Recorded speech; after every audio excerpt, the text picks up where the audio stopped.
Bonjour, donc on se retrouve aujourd'hui pour une nouvelle vidéo pour vous présenter le Chord Sequencer développé par Electric Panda LLC, que je remercie au passage pour m'avoir délivré une licence d'utilisation gratuite, comme d'habitude, et sur lequel je m'engageais à vous faire un petit tuto.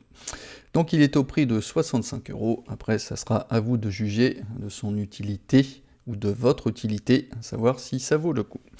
Alors, commençons tout de suite. Alors, Chord, avant tout, donc, il se charge dans les instruments, même s'il ne génère pas de son. Voilà, la bête se présente comme ceci. Donc Chord, c'est un arpégiateur et un séquenceur hybride qui est pourvu d'une matrice. Il fonctionne suivant le même principe que Propulsion. D'ailleurs, je vous invite à aller consulter le tuto que j'ai pu faire sur Propulsion, qui vous expliquera notamment de nombreux outils qui sont à nos dispositions, qui sont communs, même le mode de fonctionnement qui sont communs à Chord. Notamment ici sur les divisions, sur les directions, sur ici l'édition, sur la modification, sur le mouvement. Il y a quelques petites choses qui changent, notamment ici qui, on a qui au lieu de lane, au lieu des voix on a les notes, et ici on a la possibilité de gérer à plus ou moins plus ou moins une ou deux octaves les notes. Donc on prendra un exemple tout à l'heure. Alors visuellement, ici, ça peut être trompeur. On a tendance à assimiler, en tout cas quand je l'ai chargé la première fois, à se dire, bah, tiens, la piste 2, la voix 2, elle est comme ceci, la piste 3, elle est comme ceci. Non, pas du tout. Vous verrez qu'en fait, il y a un décalage entre la grille et les numéros, il n'y a pas de correspondance.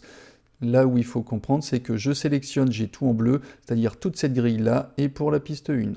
Ici, tout en rose, elle est pour la piste 2, la piste 3, etc. Donc il ne faut pas associer directement les lignes avec le numéro, parce que d'ailleurs vous verrez qu'il y a plus de quadrillage que de lignes.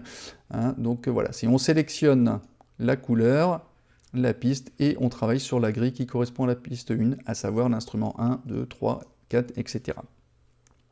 Donc une piste égale un instrument égale une couleur. Alors comment ça fonctionne? Je dirais c'est comme le propulsion, seul le module, il ne génère pas de son. On peut jouer, vous voyez, j'ai des notes qui jouent, mais ça ne génère pas de son.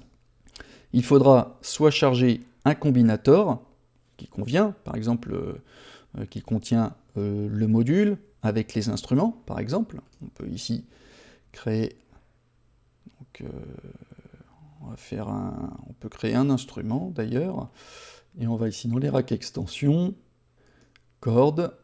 Voilà, donc on a des patchs, ça c'est des patchs directement faits pour le Chord, mais on a des combinators qui incluent des sons.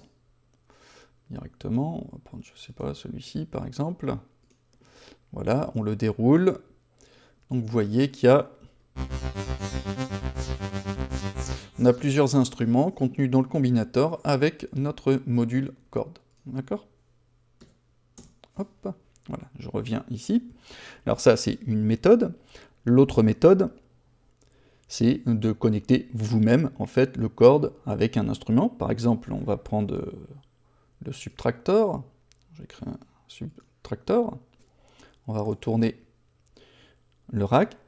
Donc ici, à la différence de propulsion, c'est qu'il faudra ajouter, en plus du gate, le CV note pour que l'arpégiateur fonctionne.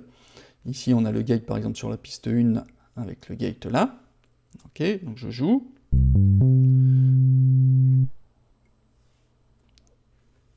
Alors effectivement aussi, chose à préciser, c'est que si vous jouez, là vous entendez, alors si par exemple, on va, sans trop rentrer dans les détails, je vais mettre quelques notes n'importe comment. Je joue, et vous voyez que j'ai le son de l'instrument, mais j'ai pas de boucle qui tourne. D'accord? Tout simplement, c'est qu'il faut sélectionner le module Chord pour prendre en compte ce que vous jouez en live.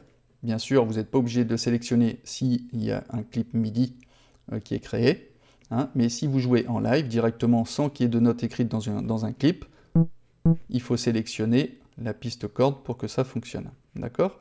Mais alors là, je joue avec par exemple plusieurs notes, je vais mettre au hasard. Alors, je vais réduire la boucle.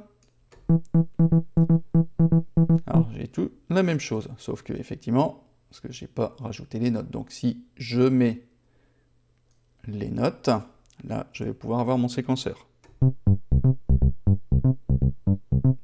Je rentre pas dans les détails pour l'instant de l'explication, on verra ensuite comment se comportent les notes quand on les joue. En pratique, il faut jouer des notes au clavier, et quand vous les jouez au clavier, vous les observez, vous voyez les notes qui sont jouées à droite. D'accord? Alors ici, je vais enlever les notes. Donc si vous sélectionnez le chord, c'est bien. Si vous jouez, vous voyez les notes, mais il n'y a pas de son. Vous voyez qu'il y a une activité, mais il n'y a pas de son. Alors dans le principe, c'est normal, puisque pour qu'il y ait du son, il faut qu'il y ait des carrés, c'est-à-dire des notes qui soient indiquées pour qu'elles puissent être jouées. Là, je joue une note. Elle sera jouée autant de fois qu'il y aura de carrés. Si j'ai pas de carré, il n'y a pas de note. D'accord? J'ajuste ma boucle. Ok, donc ça c'est pour le rang 1. Donc si on joue une note, avec un carré sur le rang 2, par exemple là je vais mettre sur le rang 2 une deuxième note, si je joue qu'une note, il n'y a que mon rang 1 qui sera joué. Si je veux que la deuxième note soit entendue, il faut que je joue une deuxième note.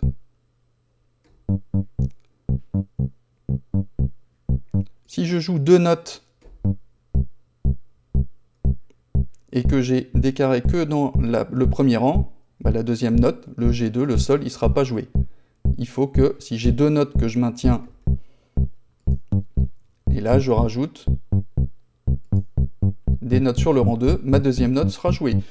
Pareil, si je joue trois notes, vous voyez, j'ai le C3 qui est maintenu, il n'est pas entendu. Il faudra que je dessine une note. D'accord? Au niveau du panneau du bas, alors ici on a donc 5, le mode de synchro. Alors ce mode de synchro en fait il va déterminer la synchronisation de la lecture de cordes, à savoir soit sur free, c'est-à-dire on va gérer la synchronisation par rapport à la vitesse de la fréquence, soit ici sur tempo par rapport au tempo de la session. Donc on sélectionne le mode de synchronisation et la vitesse avec le rate. D'accord? Et soit vous avez en mode transport, donc là la lecture se fait par rapport à la position de la lecture dans la composition. D'accord? Donc je vais revenir à tempo par défaut. Le rate, lui, il va déterminer donc la vitesse globale, hein, vous l'aurez compris, de la lecture. Ici, tune, on a donc la possibilité de détuner, hein, de plus ou moins 24 demi-tons, la tonalité. Le shuffle, comme d'habitude, il permet de donner en fait du feeling, un côté plus humain, moins robotisé. Après Activity, bah, c'est le témoin par l'aide de l'activité et des contrôles CV. Si vous avez ici, je joue, le bleu s'allume parce que bah, je suis en train de jouer sur la piste 1. Mais à chaque fois que vous avez des notes qui sont jouées dans une piste, à chaque fois, le LED s'allumera en conséquence. Ici, vous avez le bouton Hold. Alors ça va être bien pratique, parce que le Hold, il va permettre de maintenir les notes entrantes qui sont jouées. Ici, je vais prendre...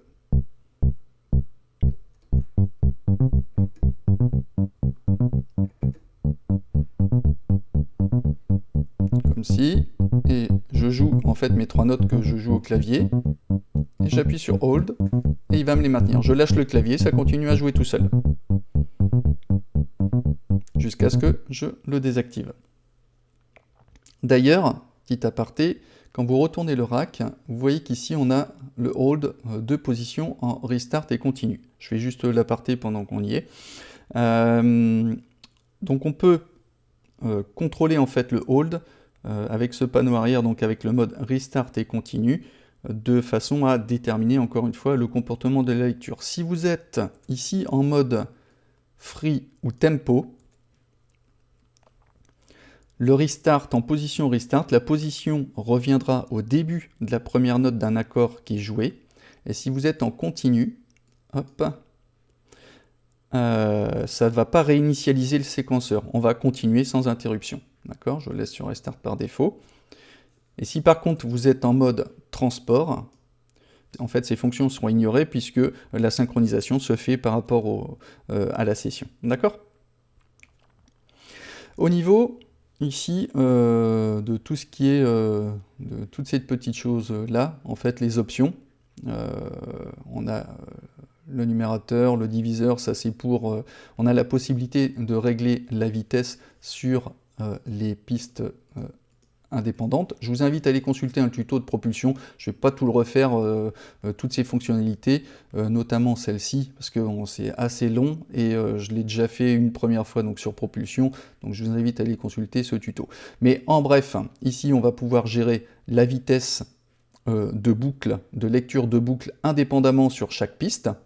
On peut dire celle-ci ira plus lentement que celle-ci, hein, contrairement ici au rate global qui lui gère la vitesse globale de toutes les pistes. Ici on a la possibilité sur chaque piste de le régler individuellement. Ici on peut bouger, move up, down, gauche et droit. On peut aller monter les notes, les descendre, aller à droite. Alors vous voyez que le comportement est un peu bizarre parce que forcément il s'adapte en fonction de votre boucle. Si je le mets comme ceci, là je vais aller à droite ou à gauche. D'accord? Et si vous êtes sur une boucle qui est plus petite, et ben lui il va décaler, celui-là, hop, il va se retrouver là si je mets à droite. Vous voyez? Pouf, pouf, on décale. Donc ça peut faire des effets qui sont assez sympas. Ici vous avez le mode de lecture par défaut, forward, donc dans un sens.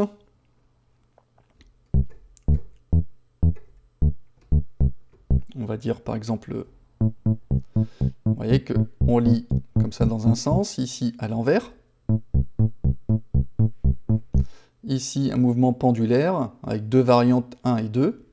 Hop, il repart avec deux variantes. Ici vous avez random, donc une lecture complètement aléatoire. Il va lire vraiment aléatoirement, sans logique particulière. Ici vous avez le walk, c'est une sorte de random, mais avec une progression continue pour finir la boucle et la recommencer.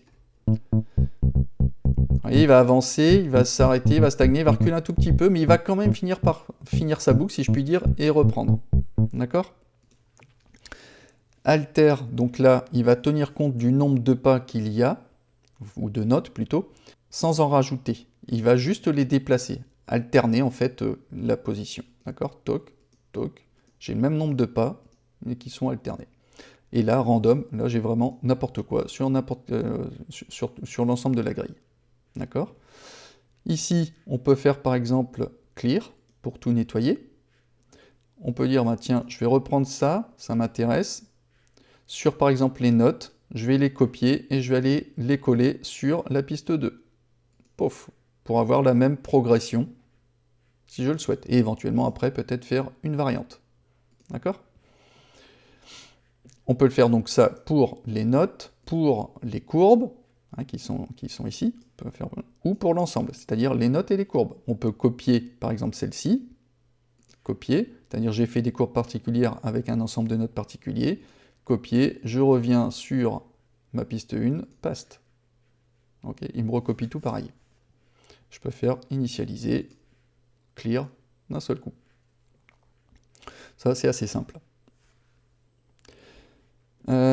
Oui, je me rends compte que j'avais oublié de vous préciser ici le note sélection et le repeat. Alors vous voyez que sur note sélection, on a lowest, highest, first et last, avec des modes de répétition off, repeat et mirror. Alors, à quoi ça va nous servir? Eh bien, ce note sélection, il va nous permettre de déterminer comment les notes entrantes seront distribuées sur le rang des grilles, hein, de 1 à 8. On va prendre par exemple ces notes-là. On va prendre le C2, le Do, avec le Si, et éventuellement le G. D'accord?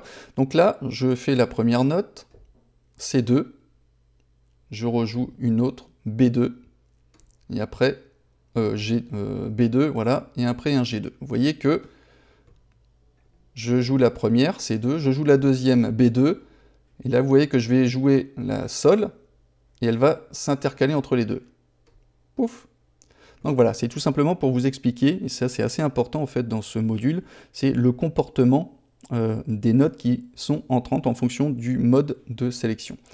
En mode lowest, c'est le mode par défaut, la note la plus basse sera sur le premier rang, quoi qu'il en soit. Et puis les autres suivront. Donc là, je joue le C2, qui est le plus bas, je joue le B2, donc, qui est un peu plus loin. Et là, si je joue une note qui est entre les deux, au niveau de la hauteur, c'est-à-dire le Sol 2 est plus grave que le B2, d'accord, que le Si 2. Donc il vient s'intercaler. Donc ça, c'est le mode lowest. Si je me mets en highest, donc ça, c'est l'inverse. Je joue par exemple mon premier, mon C2. Je vais jouer mon Si. Hop, vous voyez qu'il supplante. C'est le Si qui se met en premier rang. Le C2 en dernier. Et si je joue le G2, bouf, il va venir s'intercaler entre les deux. Donc là, le premier rang sera la note la plus aiguë.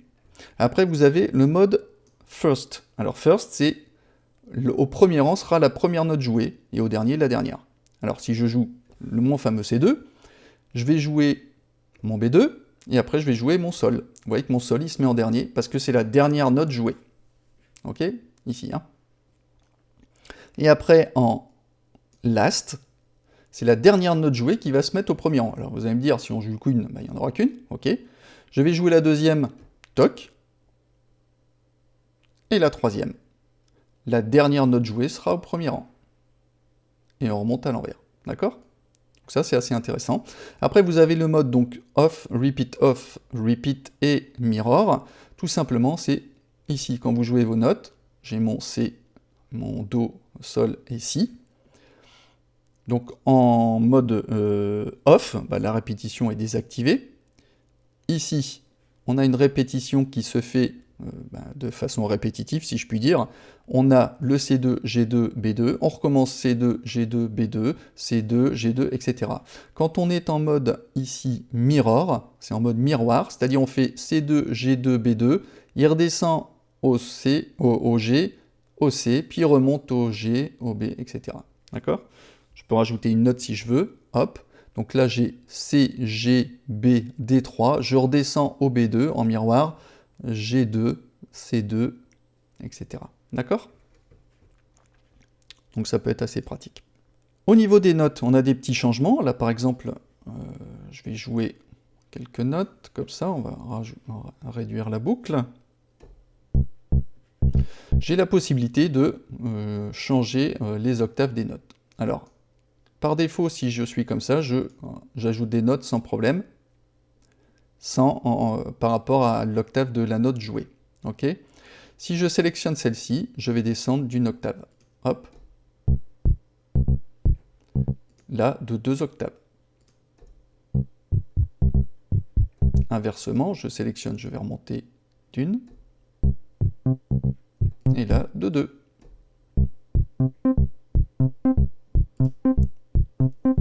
Si je joue 2 notes,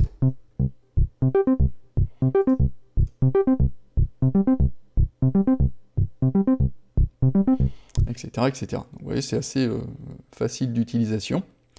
Ici, je vais y revenir, mais rapidement, hein, je vous invite encore à aller consulter le tuto sur Propulsion. Ici, on va pouvoir gérer, en fait, pour chaque note jouée, la vélocité. Ici, la longueur de note. Ici, on a le mode repeat. Alors là, je vais faire rapide. Donc si vous n'avez pas consulté l'autre tuto, ça va être peut-être un peu compliqué à comprendre, mais je vais essayer d'être clair et concis. Là, on a les modes de répétition. On peut répéter de façon étagée sur la lecture d'une boucle la note. Là, par exemple, je vais la faire répéter 4 fois. Vous cliquez gauche souris, vous montez. Celle-ci sera jouée 4 fois. Vous voyez, il stagne, il me la lit 4 fois et il continue son chemin.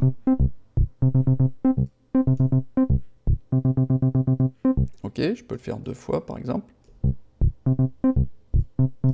Voilà, donc c'est un mode de conception qui est assez original. Après, ici, vous avez mode. Alors le mode, ça c'est le comportement de la lecture. Ici, quand vous faites un clic souris, donc par défaut, il est comme ça. Il est comme ceci, c'est-à-dire qu'il prend en compte la lecture du premier rang et des répétitions étagées. En l'occurrence ici, j'ai une répétition de 4 sur cette note-là.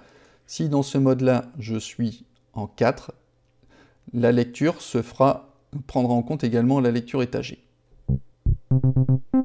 Si je suis ici, en mode sur le premier rang, seules les notes du premier rang seront lues, c'est-à-dire on ne tiendra pas compte des notes étagées. D'accord? Ici, c'est le mode normal avec la répétition étagée quand il y en a. Ici, quand on remonte en clic souris, hop, on a une longueur qui est plus importante, qui est déterminée en fonction de la répétition. C'est-à-dire, s'il n'y a rien, la note est jouée normalement. Ici, j'ai une répétition étagée de 4. Donc ici, j'aurai une durée, quand je suis en mode comme ceci, j'aurai une durée de note qui sera 4 fois plus longue. Au lieu de les jouer 4 fois, en fait, il va me la jouer une fois, mais il va me la faire durer 4 fois plus longtemps. Et ici, si je suis en mode comme ceci, c'est l'inverse, c'est le mode ratchet. En fait, ça va au contraire, au lieu de me l'allonger 4 fois plus, ça va me la diviser 4 fois plus. Ça fait des effets de glitch en général. Donc il peut être plus accentué si effectivement on a une répétition plus importante. Voilà, etc. Donc là, c'est juste pour vous montrer. Hein, vous voyez en détail, comme je vous l'ai dit plusieurs fois, le tuto sur propulsion et toutes ces fonctionnalités n'auront plus de secret pour vous. Alors, bon, je vais faire un clear, parce que là, j'ai mis un peu le souk partout. Toc, toc, toc. Alors, pour revenir l'octave normale, on sélectionne le milieu et toc. Voilà. Qu'est-ce que j'ai encore d'autre à vous dire? Ici, sur le panneau arrière, les classiques, connexions classiques, avec les gates donc en fonction des instruments. Je vous rassure, je vais vous donner des exemples concrets après. Les connexions CV, donc polaires et bipolaires, avec du négatif et du positif. Possibilité donc de connecter donc, les connexions CV en fonction des steps, des pas, de la longueur des notes, en fonction de la vélocité. Ici, vous voyez des petites choses qui sont un petit peu bizarres, de 1 à 8, les note overrides. Alors, à quoi ça va servir? Alors, le note override, comment je vais pouvoir l'expliquer? En fait, ça correspond à des entrées qui sont dédiées à des valeurs de notes pour chaque ligne ou chaque piste du séquenceur.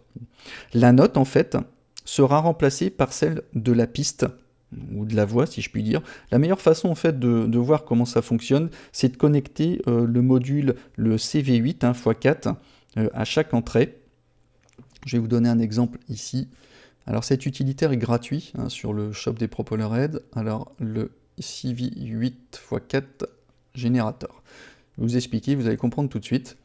Si je connecte donc la première piste ici en l'entrée CV, j'ai raté mon coup, voilà. Vous voyez qu'ici, par défaut, j'ai une note qui est en C2. Je vais pouvoir contrôler en fait des notes figées et que je vais pouvoir déterminer avec une source externe. Ce module est parfaitement adapté puisque je vais pouvoir choisir ma note directement. Ici, par exemple, à 2. Et quoi qu'il arrive, quand je vais jouer, je vais pouvoir jouer n'importe quelle note de mon clavier, ce que je suis en train de faire actuellement. Tant que j'en joue qu'une, et bien sur le rang 1, j'aurai beau faire ce que je veux, ça jouera toujours la A2. Ou une autre. Donc ça, on va pouvoir figer en fait une note par un contrôle CV et obliger le clavier à se figer sur une note bien précise qui sera déterminée au rang 1. D'accord? Alors ça, c'est un utilitaire que vous pourrez, enfin une connexion ou une facilité, si je puis dire, de connexion qui sera appréciée, notamment si vous êtes utilisateur des racks extensions, le Chord 7 ou l'Auto-Theory. Ça vous sera d'une grande utilité. Bon, je ferme la parenthèse. Maintenant, on va voir quand même des exemples, parce que ce sera quand même plus sympa de voir des exemples bien concrets. Alors, on va tout supprimer et on va repartir propre. Voilà. Alors, on va créer, le but du jeu ici, ça va être de créer un chord et de vous montrer les utilisations des courbes CV. Alors, on va chercher un instrument qui n'en est pas un, à savoir notre chord séquenceur. On va créer un subtracteur, par exemple. On retourne, donc on sait bien, il faut connecter le gate avec le CV pour la reconnaissance des steps, en fait, des notes et pour l'arpégiateur, d'accord? Voilà, on va plaquer donc un accord. Alors vous voyez, je me suis fait avoir moi-même, c'est que je joue et en fait j'ai pas mes notes qui apparaissent forcément parce que j'ai pas mon chord qui est sélectionné. Voilà, donc là il est sélectionné, je joue un accord. Alors je suis en mode l'ouest, c'est bon. Donc là on va jouer par exemple avec un La. On va faire avec un Ré, un Fa par exemple. Je vais le mettre en hold. Voilà, donc comme ça il va maintenir mes notes. On va jouer, on va réduire la boucle. Toc. Voilà, comme ceci. On va rajouter un scrim, par exemple. Effet créatif, un scrim 4.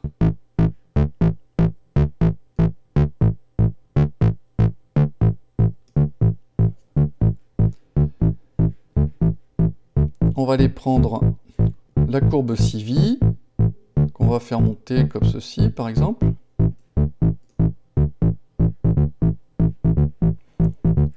Voilà. Et on va utiliser la courbe CV pour aller agir sur le P1, par exemple. Je ne sais pas ce que ça va donner.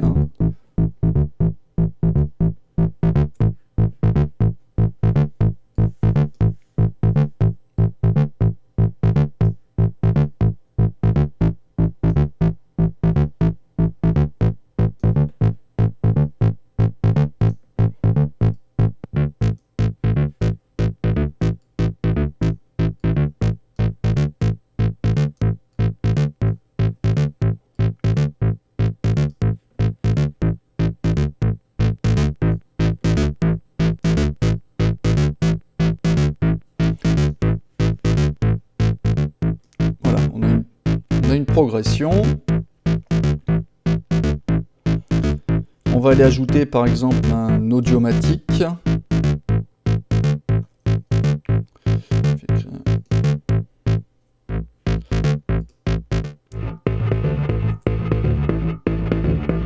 CV2 sur le dry wet.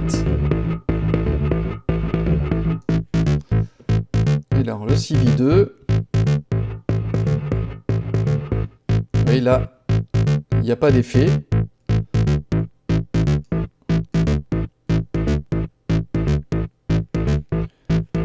Donc là, je joue en fait sur le dry wet de l'audiomatique. Et donc l'effet fonctionne uniquement quand j'ai activé le CV sur cette note-là et cette note-là.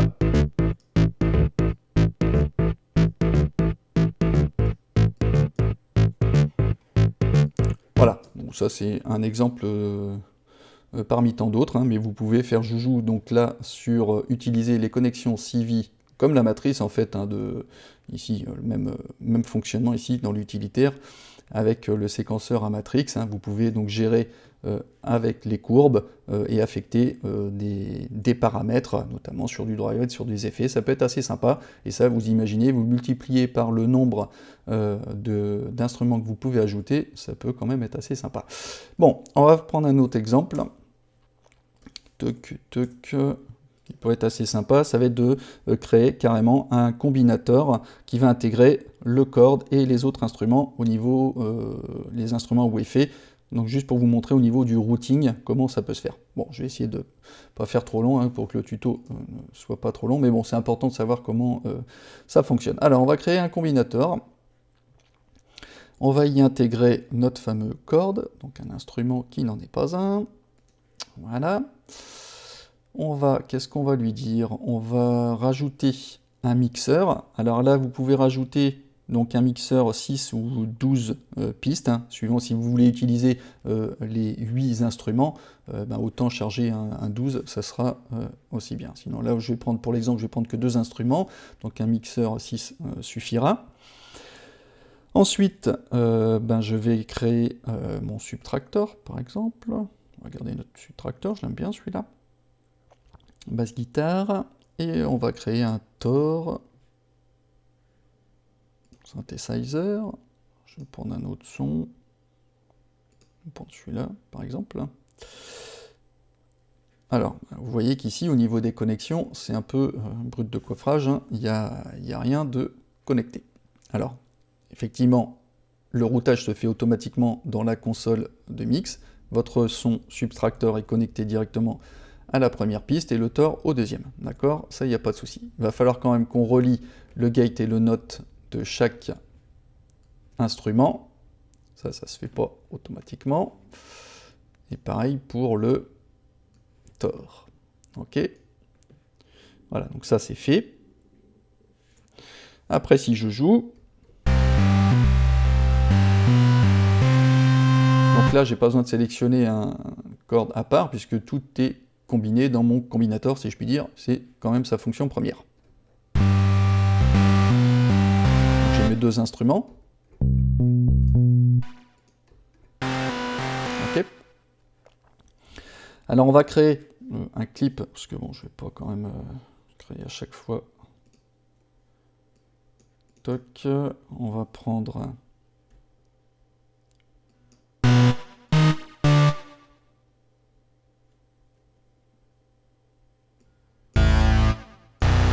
Vous voyez qu'à chaque fois que je joue, vous voyez les notes qui apparaissent ici. Hein.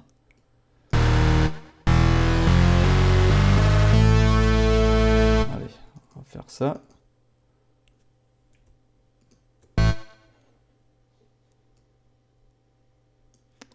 Essayer d'agrandir un petit peu. Tchouk.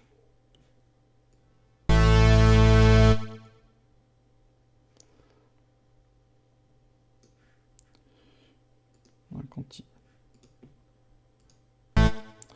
le quantifier pour être sûr que ce soit bien.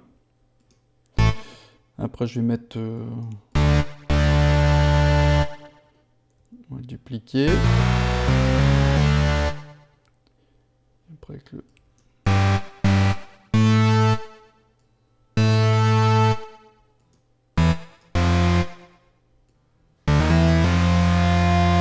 Voilà. C'est notre petit accord.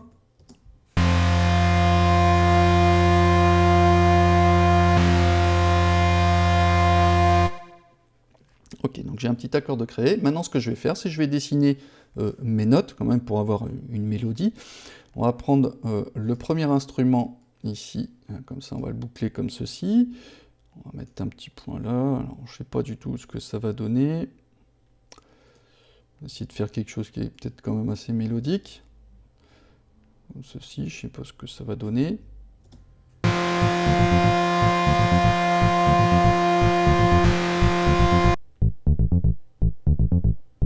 Ok, donc ça... Donc j'ai bien mes notes, hein, mon accord qui correspond à mon clip, et mes petites notes que je décide pour créer ma mélodie. Alors, après... Alors, c'est un petit peu agaçant. Donc on va charger par exemple ici... toc. On va jouer une plus grave pour celle-ci. Une normale pour celle-là. Et là, on va laisser une boucle un peu plus longue. On va voir ce que ça peut donner.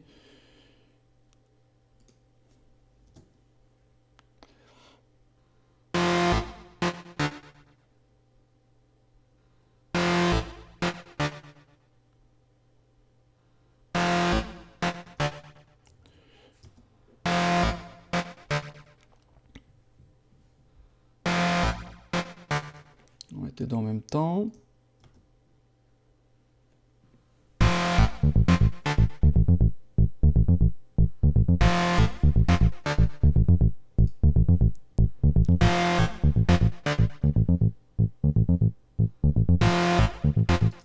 Ok.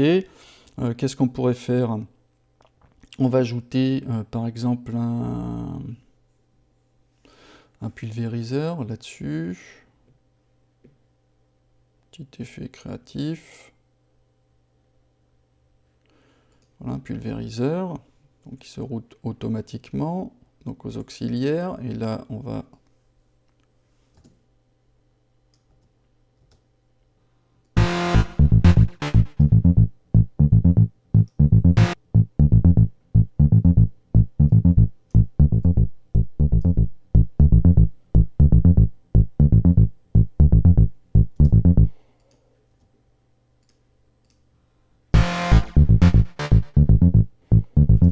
Après, on va rajouter une petite rythmique.